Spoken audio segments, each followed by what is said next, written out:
Yeah, absolutely. So this is now a calculated number that we calculated based on the other two.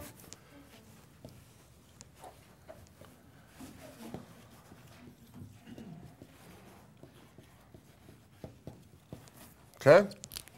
I was helpful. Tony, the number on the left, favorable or unfavorable, sir? Favorable. Why do you say that? Bigger on the right. What's bigger on the right? Yeah, it is. That's one way to do it. What's the other way to do it? You paid less than you thought. Yes, actual cost is less than the standard cost. Exactly right. Both ways get you the same answer, get you favorable. Okay. Mr. Waller, efficiency variance. $2,000 unfavorable. Unfavorable. Why do you say that, sir? Because your actual quantity was higher than your standard quantity. That's a very good answer. What would be another way to answer that question, Alex? Of why it's favorable or not favorable. Mr. Waller described these two numbers. He said actual quantity is higher than standard quantity. What would be the other way? The total on the left is bigger? Sir? The total on the left? Yes, because the 58 is greater than the 56,000. Yes, exactly right. Shar, did you have a question? No? Okay. I was explaining the left and right. Oh, did you? Well, please don't get it backwards. That would result in some errors, and we don't want that. So, Aubrey, what is the total variance here? 2,000 favorable. And how'd you arrive at that conclusion? There's 2,000 more favorable. Okay. What's the alternative way to do it?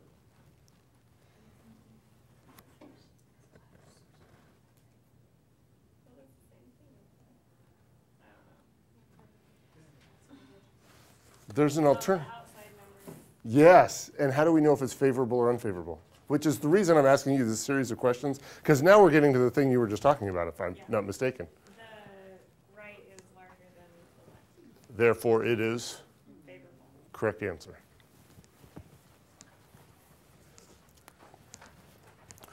So yeah, sorry, I've led you through that series of questions to arrive at that last question, which is what we want you to remember. And hopefully you remember now that you've had the opportunity to express yourself in class. Questions, comments, concerns, random thoughts. Mr. King, how are you doing? Awesome. Are you excited to be here? Awesome. Can we do another one? Sure. Okay.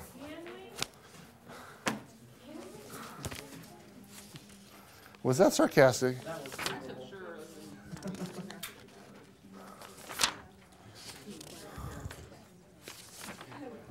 The costume company, please. The costume company.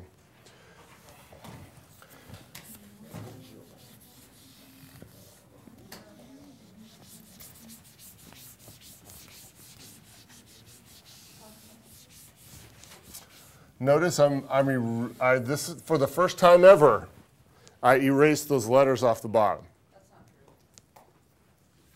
At the end of class, you erase the letters off. Wow. That was entertaining. That was a good one. Which is why Dr. Fessler's laughing so loud. I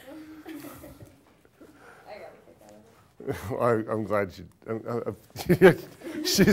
it's a good thing she's got a chair to sit in, because otherwise she'd be rolling around on the ground. So, but other than at the end of class, really, this is the first time that I've erased the letters from across the bottom.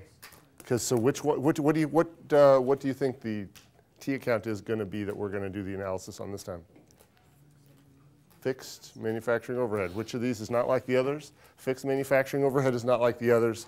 And because it's fixed, it's what Cody told me earlier today, right? Why is it different? And Cody gave me the answer. Why, Dr. Fessler? Because it's fixed. But another way that difference manifests itself is by the labels. And so this is fixed overhead actual, budgeted, and applied.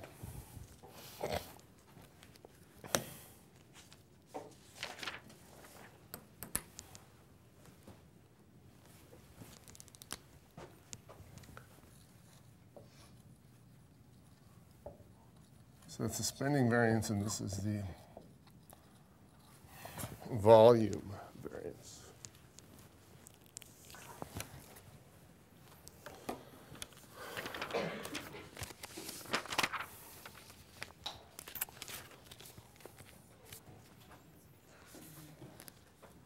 So far, so good.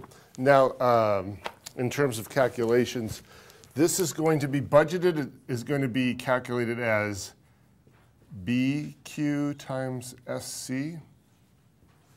Applied is still going to be SQ times SC. It's just that actual, I mean, fixed overhead is fixed. So what's its relationship to volume? It stays the same regardless of the number of units produced, right? So quantity here doesn't make any sense. You know, some calculation involving quantity does not make any sense for actual, because fixed overhead is just plain old fixed. Christy, what piece of information would you like to help me put on the board?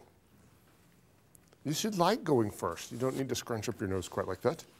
And so because you get to do the easy one. You get to do whatever looks easy.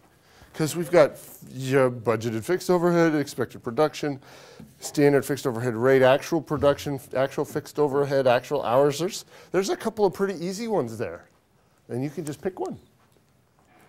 Would the expected production, the 25,000 units, be the budgeted quantity or the total of that, maybe? One of those? Maybe. Let me ask you this question.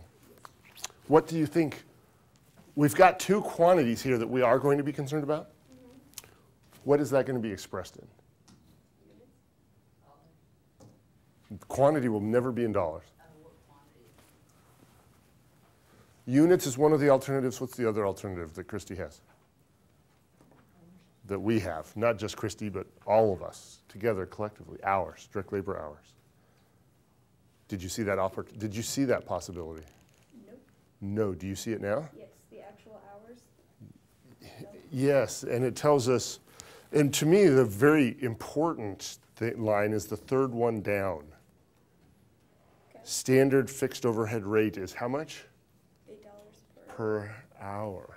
And so what do we really think the quantity is going to be now? Is it going to be units? No, it's going to be hours. It's going to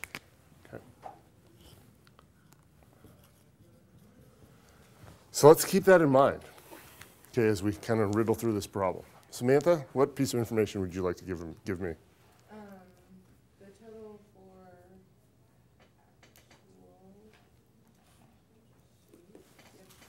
for the actual is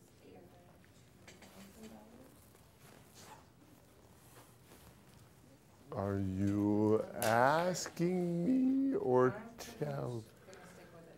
Okay, so tell me, please. Oh, the total for actual overhead is $802,000. Perfect. Absolutely perfect. And I don't know why I'm getting into this thing of trying to write numbers on the board on red. We don't need to do that. Okay, $802,000. We are having fun now. Laura, you're on.